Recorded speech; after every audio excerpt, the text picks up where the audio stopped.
आज है 10 मार्च 2026 दिन मंगलवार। नमस्कार, स्वागत है आपका डीजे न्यूज लाइव में। चलिए देखते हैं देश और दुनिया की बड़ी खबरें। सबसे पहले आप ये खबरें कहां से देख रहे हैं हमें कमेंट करके जरूर बताएं। साथ ही हमारे यूट्यूब चैनल को लाइक और सब्सक्राइब करना बिल्कुल न भूलें। दिल्ली के रोहिणी इलाके में पुलिस और बदमाशों के बीच देर रात जबरदस्त मुठभेड़ हुई। इस दौरान बवाना के कारोबारी हत्याकांड में फरार दो शूटर मोहम्मद इरफान और ऐश्वर्य पांडे को गिरफ्तार किया गया है। पुलिस के मुताबिक दोनों आरोपी बाइक पर भागने की कोशिश कर रहे थे और उन्होंने पुलिस टीम पर फायरिंग शुरू कर दी।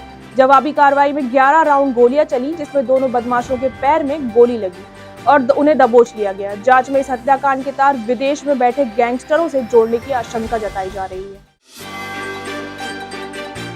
मुंबई में गैस सप्लाई की समस्या ने होटल उद्योग की चिंता बढ़ा दी है। होटलों के संगठन आहार के मुताबिक अब तक करीब 20% होटल बंद हो चुके हैं। संगठन ने केंद्रीय मंत्री को पत्र लिखकर कहा कि अगर जल्द समाधान नहीं हुआ तो अगले 2-3 दिनों में 50% तक होटल बंद हो सकते हैं।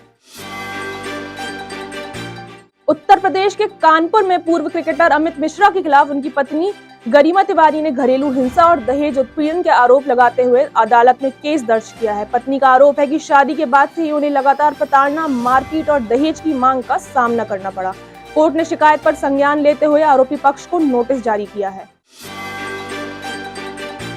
लोकसभा ने नेता प्रतिपक्ष राहुल गांधी की कथित दोहरी नागरिकता को लेकर मामला फिर चर्चा में आ गया है। इलाहाबाद हाई कोर्ट के लखनऊ बेंच ने केंद्र सरकार से इस मामले में पूरा ब्यौरा पेश करने को कहा है। ये मामला एक याचिका पर सुनवाई के दौरान सामने आया और अदालत ने अगली सुनवाई 19 मार्च तक के लिए टाल दी है। राज्यसभा चुनाव से पहले 10 राज्यों की 37 सीटों में 26 उम्मीदवार निर्विरोध निर्वाचित हो गए हैं। इनमें शरद पवार, रामदास आठवले, विनोद तावड़े और अभिषेक मनु सिंघवी जैसे बड़े नाम शामिल हैं। हालांकि बिहार, ओडिशा और हरियाणा की 11 सीटों पर चुनाव होना तय है। मिडिल ईस्ट में जारी तनाव के बीच ईरान ने अमेरिका को सीधी चुनौती दी है। ईरान की इस्लामिक रेवोल्यूशनरी गार्ड कॉर्प्स ने कहा कि जंग कब खत्म होगी ये फैसला अमेरिका नहीं बल्कि ईरान करेगा। वहीं दूसरी ओर रूस के राष्ट्रपति व्लादिमीर पुतिन ने भी बड़ा बयान देते हुए कहा कि अगर यूरोप चाहे तो रूस फिर से तेल और गैस सप्लाई करने को तैयार है। बढ़ती तेल कीमतों के बीच पाकिस्तान सरकार ने खर्चों में बड़ी कटौती का ऐलान किया है। प्रधानमंत्री शहबाज शरीफ ने मंत्रियों के विदेश दौरे रोक दिए हैं और सांसदों की सैलरी से 25% कटौती की घोषणा की है। साथ ही सरकारी दफ्तर अब सिर्फ 4 दिन ही खुलेंगे और कई कर्मचारी वर्क फ्रॉम होम करेंगे।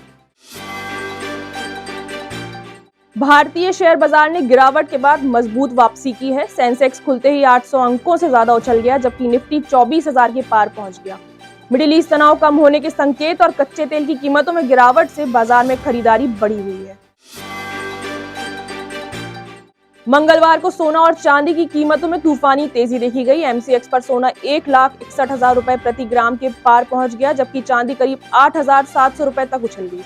विशेषज्ञों का कहना है कि वैश्विक तनाव और निवेशकों की सुरक्षित निवेश की ओर बढ़ती रुचि इसकी बड़ी वजह है। मार्च के दूसरे हफ्ते में ही देश के कई हिस्सों ने गर्मी के तेवर दिखाने शुरू कर दिए हैं। राजस्थान, गुजरात और महाराष्ट्र के कई शहरों में तापमान 40 डिग्री के पार पहुंच गया है। मध्य प्रदेश के इंदौर एयरपोर्ट पर तो गर्मी की वजह से रनवे का डामर तक पिघल गया। मौसम विभाग ने आने वाले दिनों में लू चलने की चेतावनी जारी की है। तो ये थी आज की फटाफट बड़ी खबरें। अगर आपको ये न्यूज पसंद आई हो तो वीडियो को लाइक, शेयर और सब्सक्राइब जरूर करें और बेल आइकन को प्रेस करना बिल्कुल ना भूलें। नमस्कार।